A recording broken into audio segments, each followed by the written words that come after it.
Thank you for joining us on this journey. Don't forget to tap the bell, subscribe, and comment down below.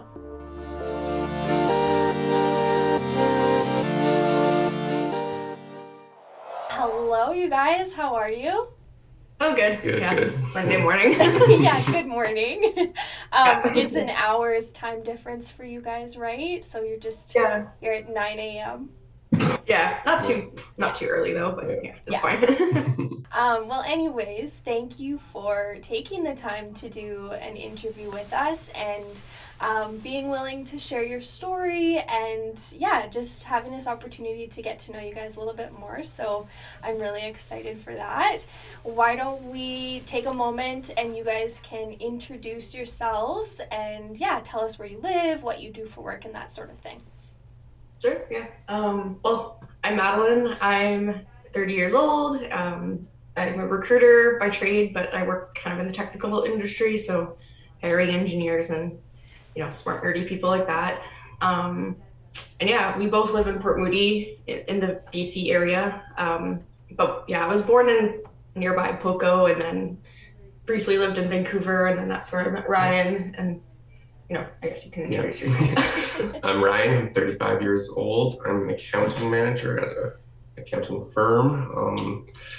I was born in North Vancouver, so lived in Vancouver all my life here, and yeah. And so, how did the two of you meet? We met on Bumble online. So yeah, that was like around November, December-ish. Yeah, December 2017. Yeah. So right before Christmas, which is like our favorite holiday, so it was kind of nice actually. Nice. But it was funny. Like the first day that we met, I thought I got catfished because some other guy looked like he was also going on a date, and I was like, "Is that him? Like this is the totally different person." And but then Ryan showed up, and I was like, "Oh, okay, like not the guy." Yeah, it worked out. Yeah, it worked out. Yeah.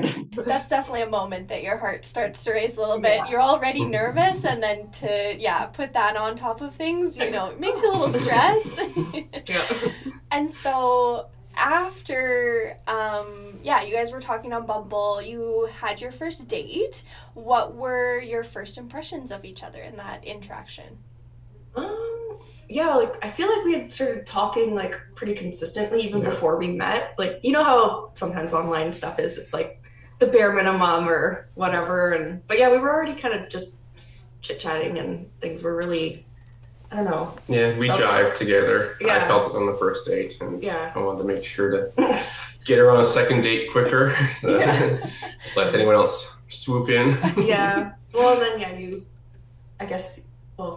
you came back home early from Christmas so that I didn't go to New Year's parties alone without you. I was up at my parents' in Kelowna during Christmas, and she was talking about going out for New Year's. I'm like, I should come home and make sure that we're doing something.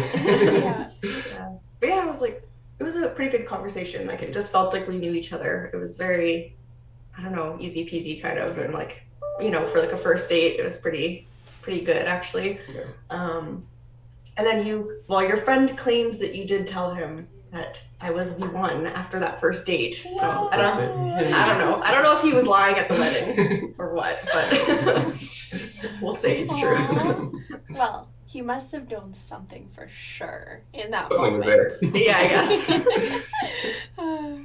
Now that you guys have been together for a handful of years, what's one quality that you both admire in each other, that you could also see that quality in becoming parents and raising a child together?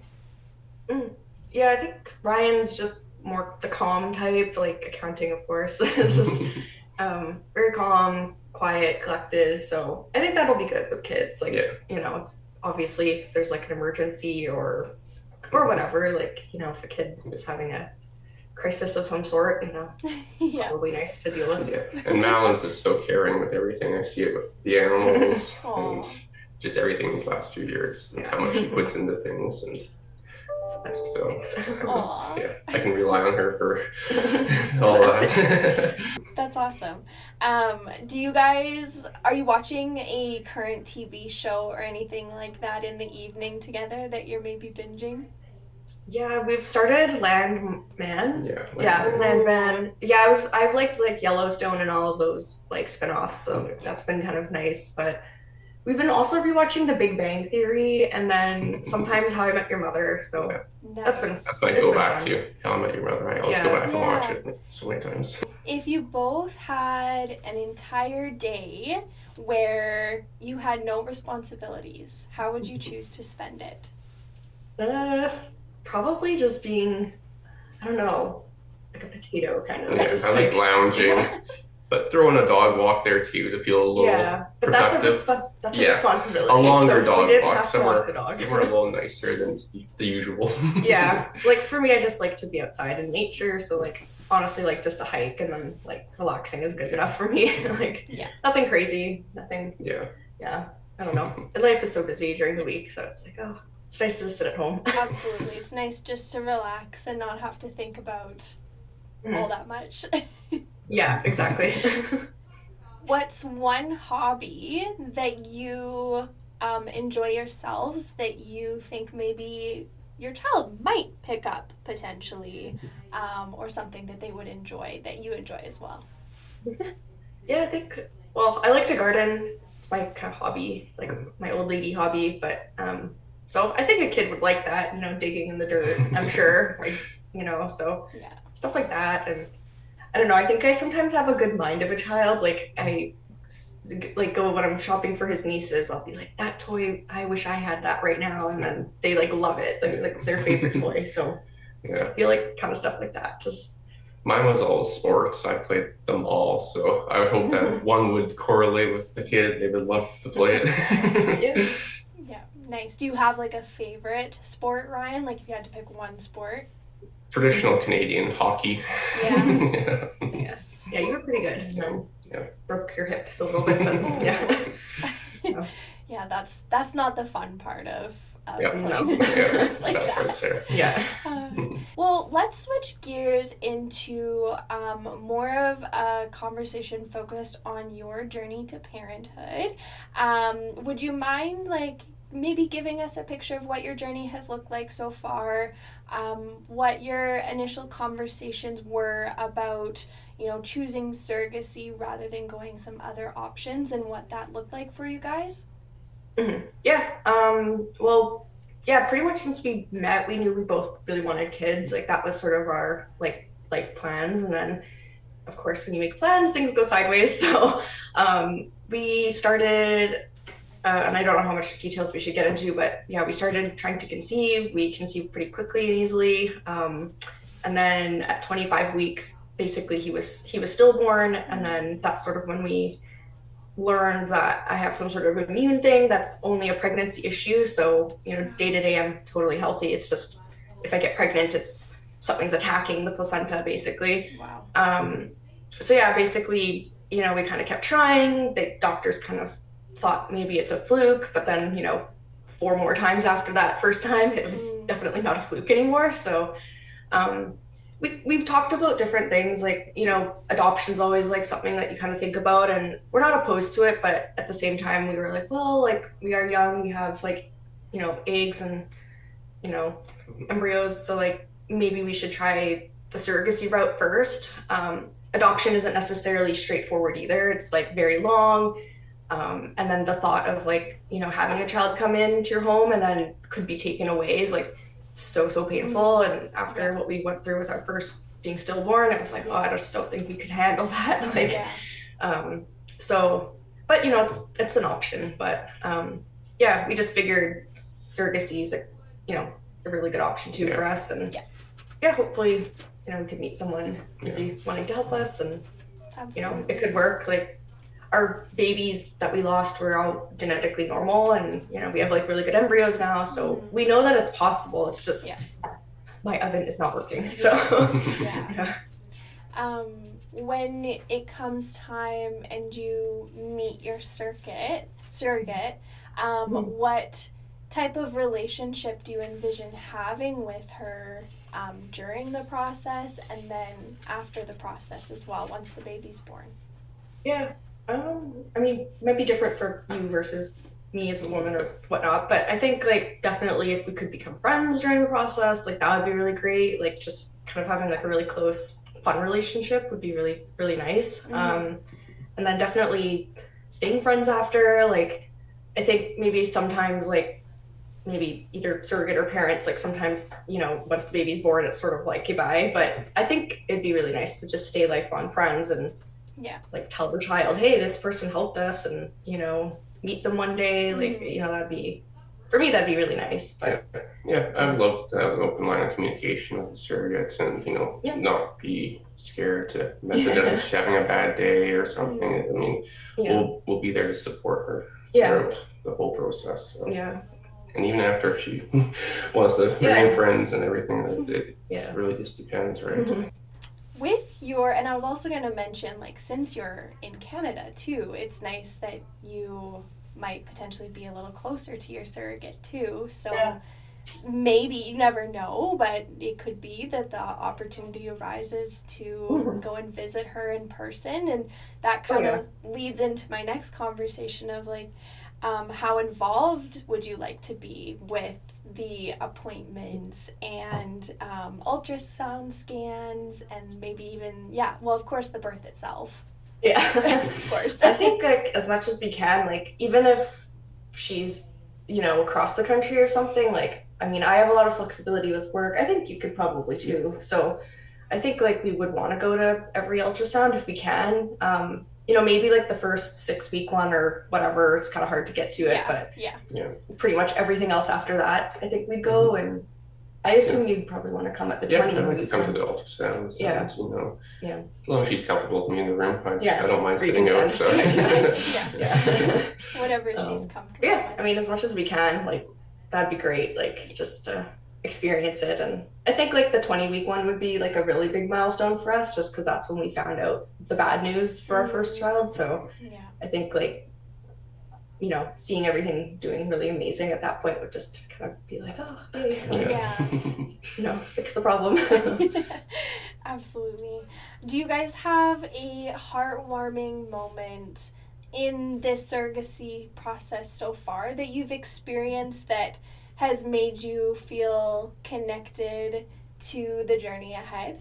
I don't know about necessarily like a heartwarming or I don't know, very like life-changing kind of feelings, I would say. Like, I don't know, I just, with all this journey, it's like, it's of course lots of bad that's happened, but I don't know, it's also, for me at least, made me feel very grateful and like, it's taught me a lot of patience and empathy and like for other people, like I would have never assumed these were types of issues people have. And then now knowing it, I'm like, oh my gosh, like so many other young couples are suffering with other somewhat similar issues or, so I think like just having the option now for surrogacy, like the fact that we're in a modern society where we can even have science for this, it's just like, thank God we're in this age. Like, you know, thank God we have the options. Thank God we have the help from family and friends. Like, it's just been all our family and friends have come together and like they're really supportive, and it's been a big help for us to get all of them on board and understanding of the situation. Well, that's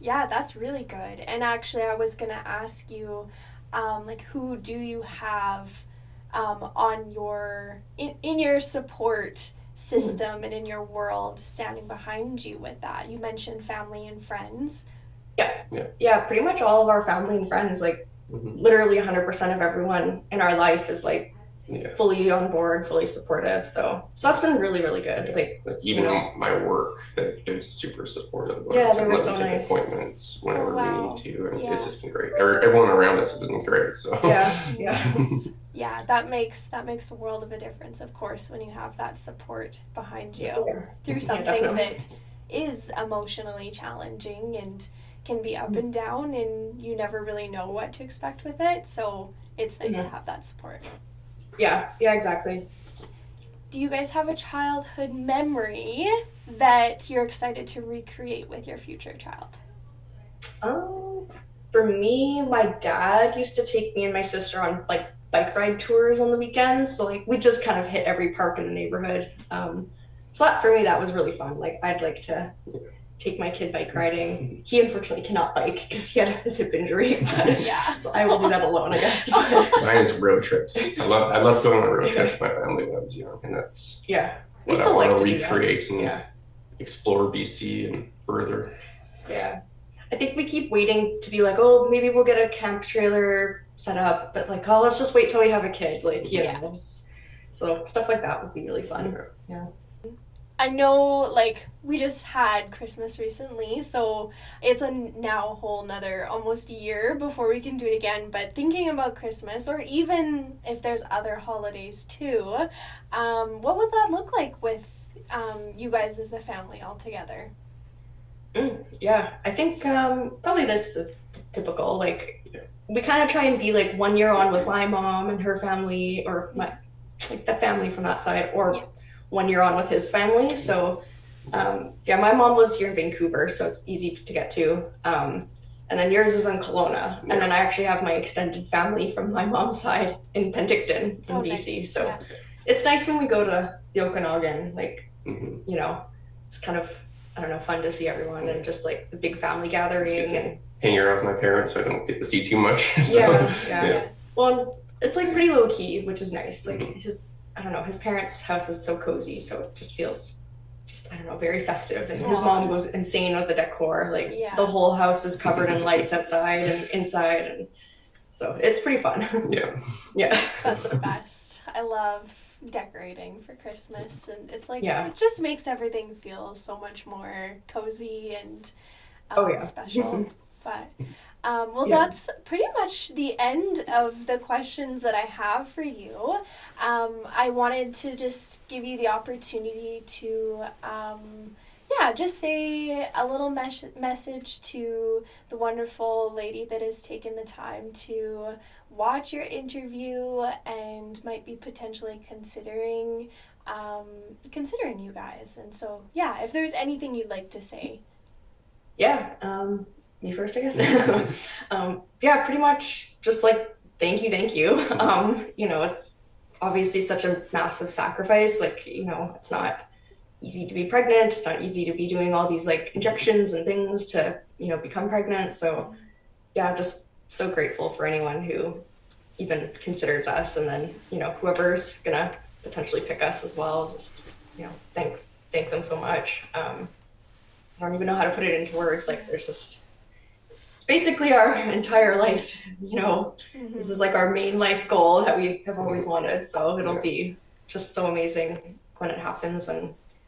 But you know, supportive for her too. Like it's an amazing journey that she has to go through too. So, you know, we'll equally support her back, and like, you know, it's not just like us getting what we want, obviously. We don't want it to be transactional. You want the connection there, and we're just so thankful and grateful for her to do this, because it's such a process. Like I've learned so much in these last few years how big of a process this is, right? So I just internally grateful there. Absolutely. I like that. Eternally grateful. That's good. Yeah, that's a really good definitely grateful. Grateful for life, like for sure. Aw, well, thank you so much for sharing your story with us and taking the time to, for us just to get to know you on this level. And I've really appreciated and enjoyed this time, getting to know you. So thank you. Thank you too. Thank you. Well, I guess with that, we will say goodbye, and I hope that you have a great rest of your day. You as well. Take care. Bye.